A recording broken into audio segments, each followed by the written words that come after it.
لە فەیسبووکەوە چ باسە؟ مەرج نییە کە باسە باش بێت، مەرج نییە کە باشە باس بێت.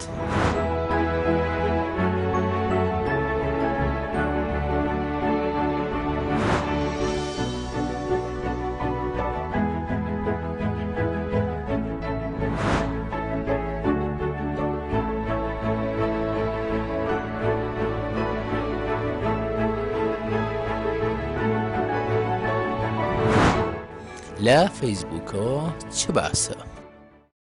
گەڕانەوە بۆ ماڵ دقت بدەن بابەتێکە تەنیا کوردی نووسیوێتی. ئێران و ئەمریکا لەسەر ناوچە کوردستانەکانی دەرەوەی هەرێم تێڕوانینی جودایان هەیە. ئەمریکا لەگەڵەوە نییە کە پێشمەرگە بە بێبوونی ڕووداوێک لە ناوچەکە بگەڕێتەوە، بەڵکو ئەوان دەیانوێت گورزی نوێ لە حەشدی شعبی بۆ شێنرێ، یانیش لانی کەم ناوچەکە جێبێڵن و دوای وەدەرنانی حەشد یا کەوتنی ناوچەکە بە ڕێگەی خوڵقاندنی ڕووداوی نوێ پێشمەرگە بگەڕێتەوە ناوچەکە. بەڵام پێشمەرگە بۆ ئەمریکا ناجەنگێ، بەڵکو خاڵی هاوبەشی نێوان ئەمریکا و پێشمەرگە وڵاتانێکی دیکەی ئەوروپایی لە ناوچەکە بۆ جەنگ شەڕی تیرۆرە. بۆیە ئەگەر دەستی تیرۆر لە ناوچە کوردستانەکان گیر بوو، ناوچەکە کەوت، ئەو کاتە پێشمەرگە بە ڕێگە پێدراوی دەولی دەتوانێت بۆ نێشتنی تیرۆر لە ناوچەکە بگەڕێتەوە. ئەگەر لە ئێستادا زانیاریەکان وا دەریدەخەن کە داعش خۆی بۆ گورزێکی گەورە لە ناوچەکە ئامادە کردو و دەوێت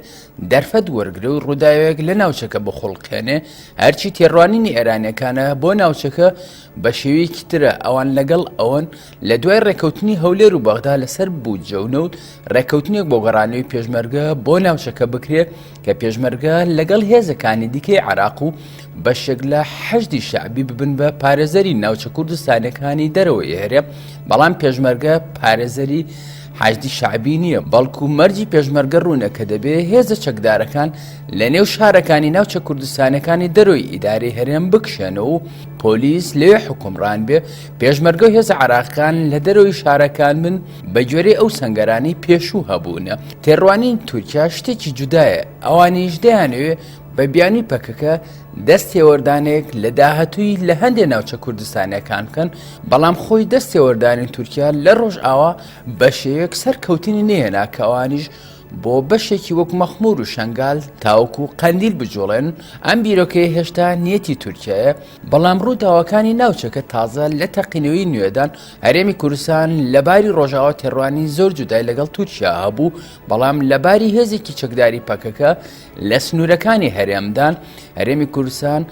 لەگەڵمانەوەی دانیە. ئەمریکایەکان بە ئاشکرا دەڵێن کە دەستمان لە عێراق هەڵ نەگرتووە، بەڵکو لە دوای پرۆسەی ئازادی عێراق تازە بەرهەمی یاریەکان دەست پێ دەکا کە پەرتەوازی شیعەی سیاسیە لە نێو عێراقدا پێکهێنانی کابینەیەکی دیکە ئەگەر سەرۆک وەزیرانێکی بەدڵی ئەمریکانە بێ، هیچ لەو هاوکێشەیە ناگۆڕێ کە ئەوان بەرنامەیان بۆ عێراقدا ڕشتووە کە دەبێ شیعەی سیاسی لە نێو شیعەی شەقامدا غەرق بێ. هەروەک دەبینرێت کە لەسەر پرسی عێراق ئەمریکا جددینێ و حسێب بۆ ئەم پرسانی ئێستای عێراق ناکە. بەرپرسێکی ئەمریکایی کە نزیکە لە نێو ڕووداوە سیاسەکانی عێراق لەو ماوەی لە هەولێر بۆ گوتی کۆمپانیا گەورەکانی ئەمریکاش وەک ئەوەی کە هەولێر لە جاتی بەغدا لەلایەن ئەمریکا مامەڵەی فەرمی لەگەڵ دەکرێت، ئەم کۆمپانیانەش وا ئێستا لە قەسەریەکانیان بەرەو هەولێر دێنن. سوننەکانیش لە ئێستادا خۆیان بۆ دیداری بەرپرسە باڵەکانی هەرێم ئامادە دەکەن، لە کاتێکدا کە شیعەکانیش دواژار لەسەر هێڵن بۆ دیدارەکان. خشتەی دیدارەکە لە ڕێخستندایە، بۆیە گەڕانەوەی پێشمەرگە بەندە بە تەوقیتی کوردستان خۆی و گۆڕانکاری ناوچەکە چ لە ڕێگەی ئاشتی بێ یانیش هەروەک ڕووداوێک بێتە پێشەوە. هەرێمی کوردستان لە دوای 16 ئۆکتۆبری 2017 وا سیر دەکرا کە پارێزگایەکی عێراقە کەچی ئێستا هەموو عێراق لە هەولێر لەلایەن ئەمریکاوە سیر دەکرێت. بۆیە شیعە و سوننەکانیش لەسەر هێڵن بە گەرمی بۆی دڵی هەولێر لە خۆیان ڕازی بکەن، لە کاتێکدا کۆمەڵێک لەو بەرپرسانێک کە هێشتا هیچ نەبووە بە نهێنی مەسیج بۆ هەولێر دەنێرن تا بێنە هەولێر و بە دیداری بەرپرسە باڵەکانی هەرێم بگەن. ئەمانە بوون ڕۆژانێک دەیانویست کە حکومڕانی هەولێر کۆتایی پێبێن و دەیانگوت هەرێم کۆتایی هاتووە، کەچی لە واقعدا خەریکە ئەوان وا ئاوا دەبن. هەولێر لە شوێنی خۆیەتی قەبارە و سەنگی ئێرەش کە هەولێرە لە ڕووی دیپلۆماسی و حساباتی سیاسی ناوچەکە چەندان هێندەی بەغدایە و لە پای تەرازی و حساباتی سیاسی ناوچەکەش ئێستا ئێرە سەنگی مەحەکە. لە فەیسبووکەوە چ باسە؟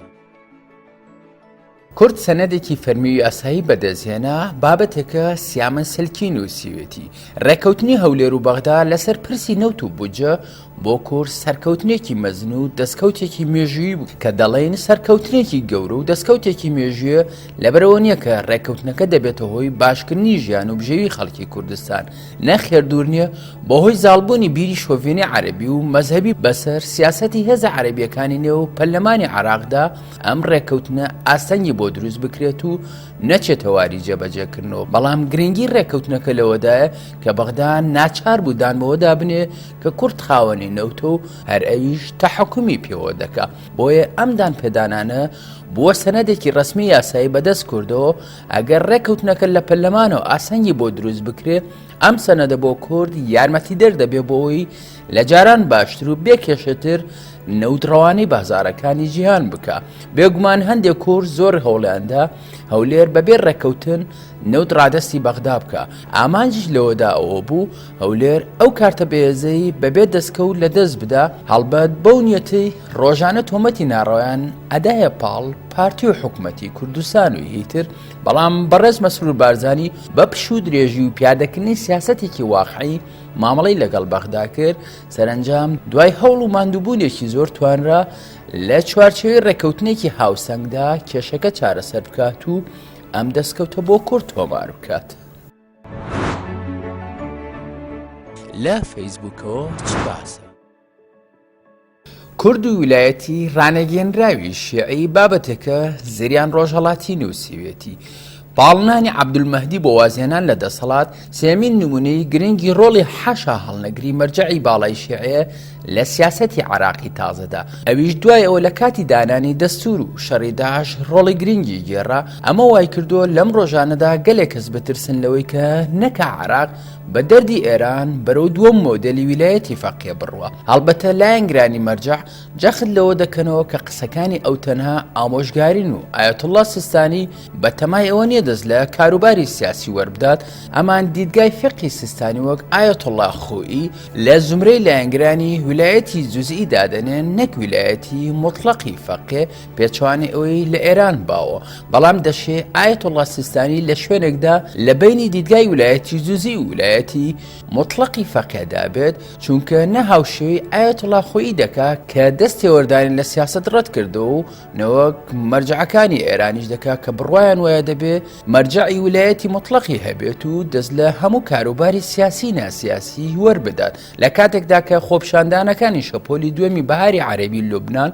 عێراق و ئێرانیشی گرتەوە فتوای ئایەتوڵڵا سیستانی بۆ حرامکردنی کوشتنی خۆپشاندەران و هەڵپشتیکردن لە داواکانیان ئەویش لە کاتێکدا کە لە لوبنان و ئێران دیدگایەکی جیاواز هەبوو هێڵێکی جاکەرەوەی دیکەی لە بینی حەوزەی نەجەف لەگەڵ زۆرێک لە حەوزە و مەرجەعەکانی دیکەی دنیای شیعە بەزەقی کێشە پشتیوانیکردن لە خۆپشاندەران و هاندانی عەبدولمەهدی بۆ وازێنان لە دەسەڵات تەنها بابەتێکی سیاسی ناوخۆی عێراق نیە و تەنها لەبەر پاراستنی عێراق نییە بەڵکو ڕەهەندێکی ڕکابەری سەرکردایەتی دنیای شیعی لە سێ کوچکەی سەرەکی عێراق ئێران لوبنانیشی تێدایە ڕکابەری دوو دیدگای جیاواز کە بەزەقی لە چۆنێتی مامەڵکردن لەگەڵ خۆپشاندانەکانی عێراق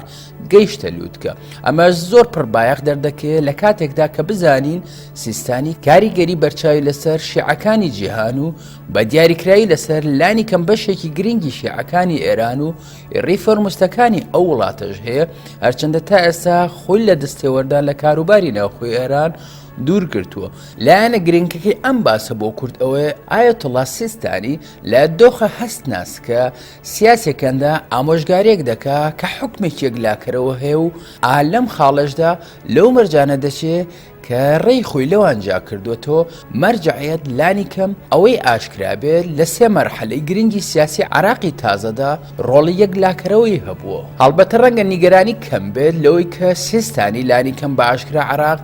بەرەو ویلایەتێکی مطلقی فەقێ بەرێت بەڵام دیدگای مەرجەعەتی باڵای عێراق لە ویلایەتی جوزئی سەردەمی خۆیەوە بۆ وڵاتێکی ڕانێگراو لە سەردەمی سیستانی گۆڕاو هیچ گەرانتیەکیش نییە کە کەسی دوای ئەو وەک ئەم بیر بکاتەوە و شێوازی بیرکردنەوەی هەرێک لە کاندیدە گریمانەیە گرنگەکانی مەرجعیەت لە دوای ئەو چ محەممەد ڕەزای کوڕی بێت یا محەممەد سەید حەکیم بێت یا ئیسحاقی فەیاز و هیتر جیاوازی نییە بە کورتی دەبێت کورد زیاتر ئاگای لە سیاسەتی شیعە بێت چونکە شیعەکان لایەنێکی سەرەکی پرسی کوردن لە ڕۆژهەڵاتی نێوەڕاست لە عراقی دوای سەدام بەبێ ئەوان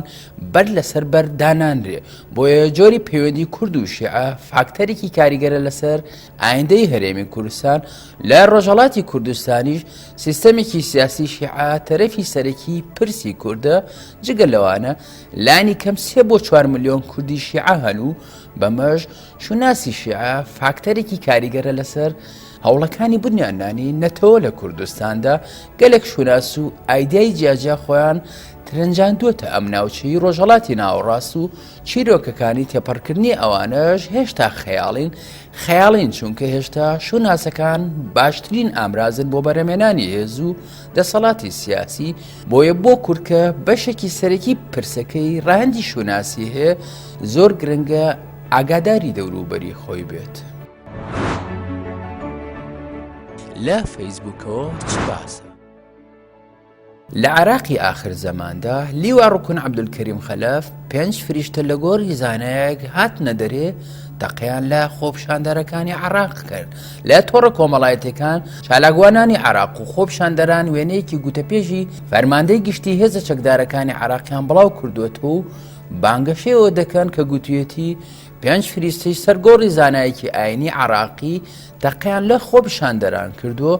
لە وێنەکەدا لیوا ڕوکن عەبدولکەریم خەلەف گوتەپێژی فەرماندەی گشتی هێزە چەکدارەکانی عراق دەردەکەوێت لە بەرنامەیەکی کەناڵی فەرمی عراق ڕایگەیاندووە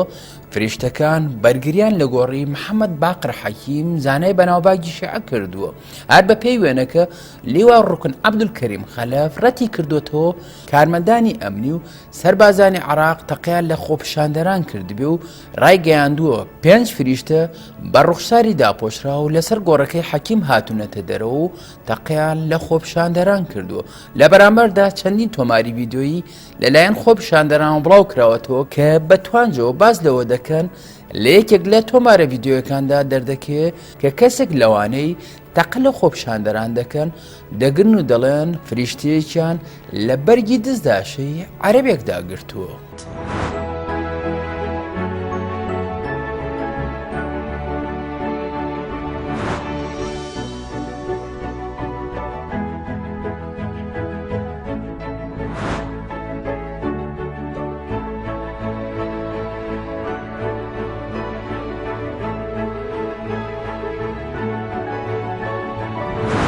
لە فەیسبووکەوە چ باسە؟